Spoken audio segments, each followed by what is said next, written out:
Welcome back friends to the GS platform YouTube channel. दोस्तों आज है 10 जुलाई 2020 और आज की करंट अफेयर में जितने भी इंपॉर्टेंट क्वेश्चन बनेंगे इस वीडियो में हम लोग देखेंगे।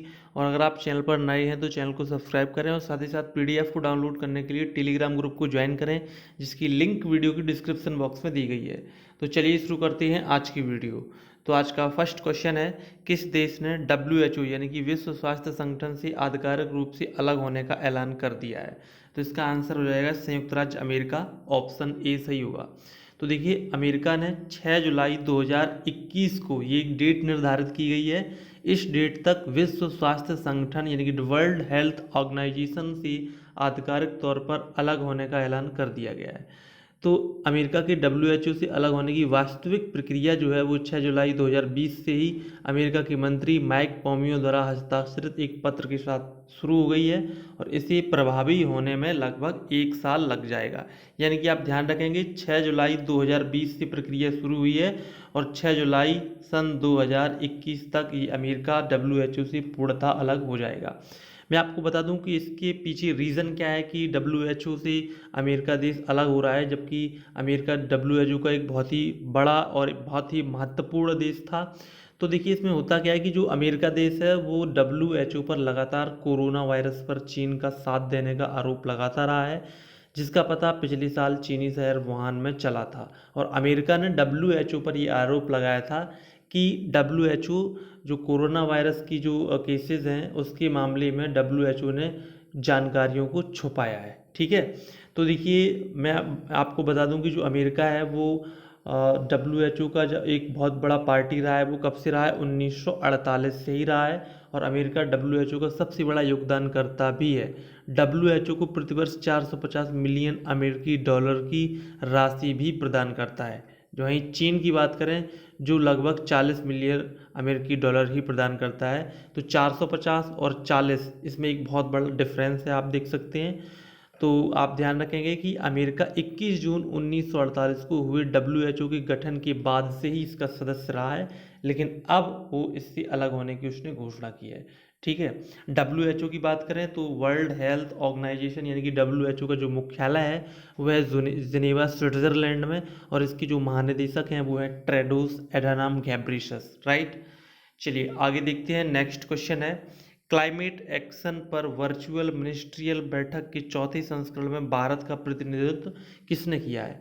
तो ये किया है प्रकाश जावड़ेकर ने। ऑप्शन बी सही होगा। तो क्लाइमेट एक्शन पर यानी कि जलवायु कार्य योजना पर वर्चुअल मिनिस्ट्रियल का चौथा संस्करण यूरोपीय संघ, चीन, कनाडा द्वारा सह अध्यक्षता में आयोजित किया गया है। और इस बैठक में भारत का प्रतिनिधित्व केंद्रीय पर्यावरण मंत्री प्रकाश जावड़ेकर ने किया है। बैठक में सभी देशों द्वारा पेरिस समझौते के अनुरूप किस प्रकार आर्थिक सुधार योजनाओं को कार्यान्वित करने की तरीकों पर विचार किया जाए, इस पर विचार किया गया। ठीक है, और क्लाइमेट एक्शन पर वर्चुअल मिनिस्ट्रियल बैठक जलवायु परिवर्तन के खिलाफ वैश्विक स्तर पर राजनीतिक प्रतिबद्धता का प्रदर्शन करने के लिए आयोजित की गई थी। ठीक है, तो इसमें कोविड-19 के दौरान ये एक वर्चुअल बैठक थी, यानी कि एक वीडियो कॉन्फ्रेंसिंग के माध्यम से ये बैठक आयोजित की गई थी। राइट, नेक्स्ट क्वेश्चन देखते हैं। Question number third, Karur Vysya bank ने जीवन बीमा उत्पादों की पेशकश के लिए किसके साथ साझेदारी की है? तो ये की है Bajaj life insurance. Option B सही होगा। तो करूर वैश्य बैंक ने अपने ग्राहकों को जीवन बीमा की पेशकश के लिए बजाज लाइफ इंश्योरेंस के साथ एक समझौते पर हस्ताक्षर किए हैं।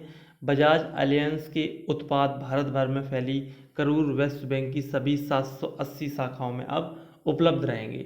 और इस साझेदारी के तहत बजाज एलियंस लाइफ इंश्योरेंस के सभी रिटेल और ग्रुप उत्पाद बैंक के ग्राहकों को उपलब्ध कराए जाएंगे, जिसमें कि बचत, सेवानिवृत्ति, निवेश सुरक्षा और गंभीर बीमारी जीवन बीमा जैसे उत्पाद इसमें शामिल होंगे। ठीक है, चलिए बात करते हैं करूर वैश्य बैंक के बारे में। तो देखिए, ये जो बैंक है इसका मुख्यालय तमिलनाडु के करूर में है, जिसकी टैगलाइन है स्मार्ट वे टू बैंक, और इसकी वर्तमान में अध्यक्ष हैं NS श्रीनाथ। ठीक है, और अगर हम बजाज लाइफ इंश्योरेंस और Bajaj life aliens life insurance की बात करें तो इसका मुख्यालय पुणे महाराष्ट्र में है, और जिसकी MD और CEO हैं तरुण चुग। ठीक है, नेक्स्ट क्वेश्चन देखते हैं। क्वेश्चन नंबर 4, किस देश ने बलि दिए जाने वाले पशुओं के लिए डिजिटल हार्ट प्लेटफॉर्म लॉन्च किया है? तो इसका आंसर हो जाएगा बांग्लादेश, ऑप्शन सी सही होगा। तो बांग्लादेश सरकार द्वारा आगे आने वाली ईद उल अजहा बकरीद त्यौहार के पहले बलि दिए जाने वाले पशुओं की ऑनलाइन बिक्री और ख़रीद के लिए डिजिटल हाट प्लेटफॉर्म की शुरुआत की है। कोरोना वायरस के मद्देनज़र मवेशी किसानों और व्यापारियों को होने वाले वित्तीय नुकसान से बचाने के लिए इस प्लेटफॉर्म को शुरू किया गया है, जिसका उद्देश्य बांग्लादेश में कोविड-19 के कठिन समय में भीड़ से बचने वाली कम्युनिटी ट्रांसमिशन के खतरे से भी बचना है। तो इस तरह से देख सकते हैं कि जो भी पशु होंगे उनको डिजिटल प्लेटफॉर्म के माध्यम से ही खरीदा और बेचा जा सकता है, राइट। तो ये बांग्लादेश में हुआ है, ठीक है। नेक्स्ट देखते हैं क्वेश्चन नंबर 5। कौन से देश ने हाल ही में चेचक और खसरे से निर्धारित वर्ष 2023 से पहले मुक्त हो गए हैं? तो वो कौन से कंट्रीज़ हैं? वो चेचक और खसरे, इन दो बीमारियों से उनकी निर्धारित लक्ष्य 2023 से पहले मुक्त हो गए हैं। तो इसका आंसर हो जाएगा मालदीव, श्रीलंका, यानी कि ये दो देश हैं। तो इस तरह से ऑप्शन आपका सी सही होगा, उपरोक्त दोनों, राइट। तो विश्व स्वास्थ्य संगठन यानी कि WHO के अनुसार दक्षिण पूर्व एशियाई देश मालदीव और श्रीलंका दोनों चेचक और खसरे को अपने लक्ष्य से पहले खत्म करने वाले देश के रूप में उन्होंने पुष्टि की है। साथ ही साथ WHO दक्षिण पूर्व एशिया क्षेत्र के ऐसे दो देश बन गए जिन्होंने 2023 तक चेचक और खसरा के उन्मूलन का लक्ष्य समय से पहले हासिल किया है। ये भी आप ध्यान रखेंगे। और ये जो घोषणा है वो चेचक और खसरा के उन्मूलन के लिए आयोजित दक्षिण पूर्व एशियाई क्षेत्र पुष्टिकरण आयोग की 5वीं बैठक में इस चीज़ की घोषणा की गई है, ठीक है।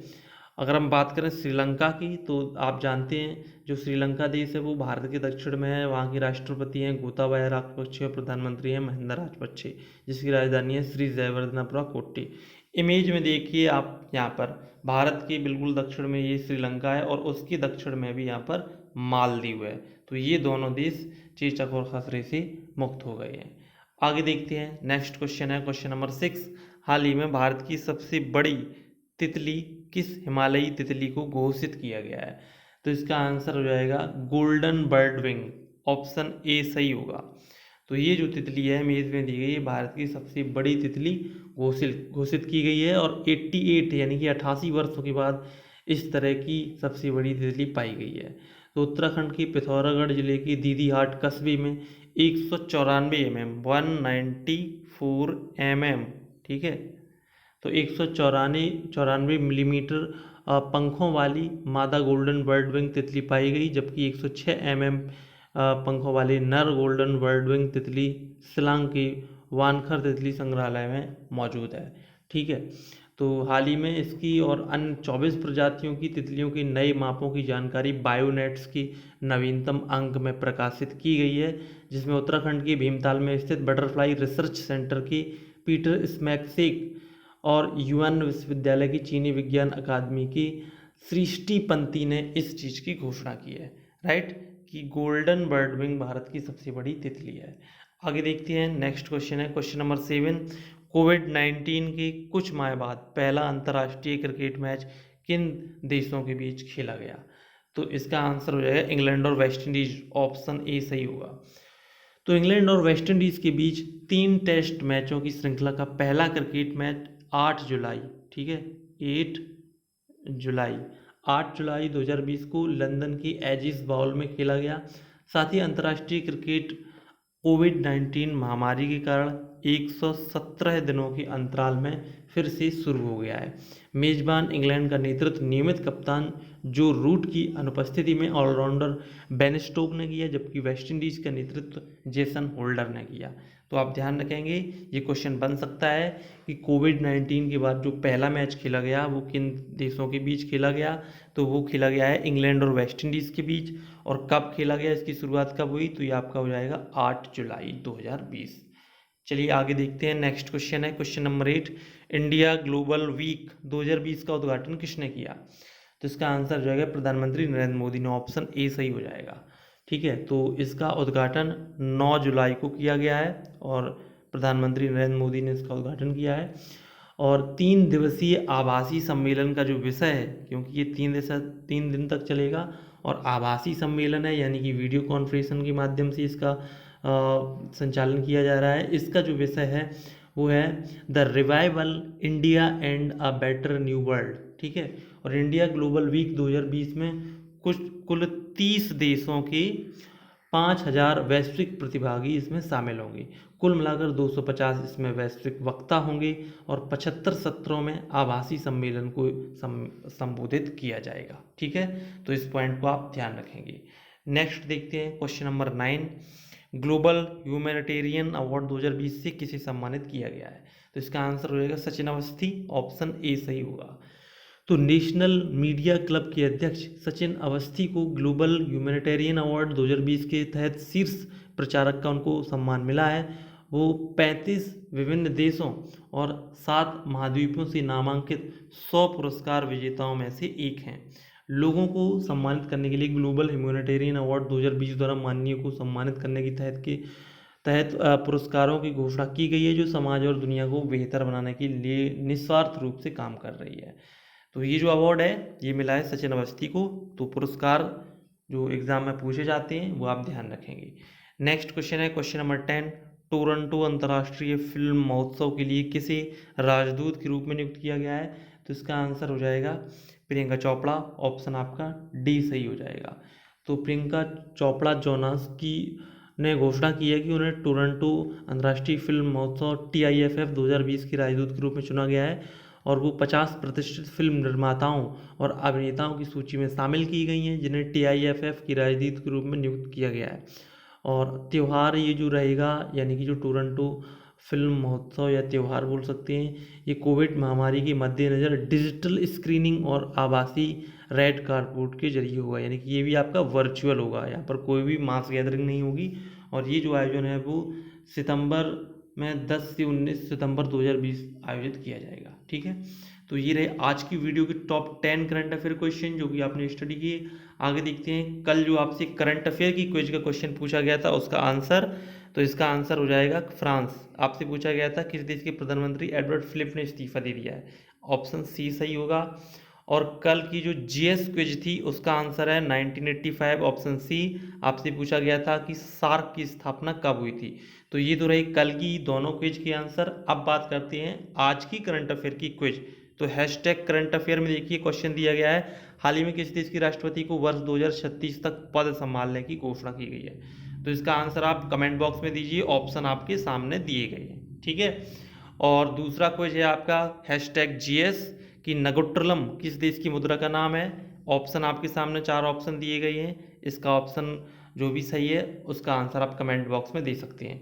तो आज की वीडियो में मैंने आपको पिछले दिन की करंट अफेयर और GS की क्विज के आंसर दिए, साथ ही साथ आज की GS और करंट अफेयर की क्विज अलग अलग स्लाइड में दी गई है जैसा कि आपने डिमांड की थी। तो मिलते हैं फिर नेक्स्ट वीडियो में, तब तक के लिए नमस्कार।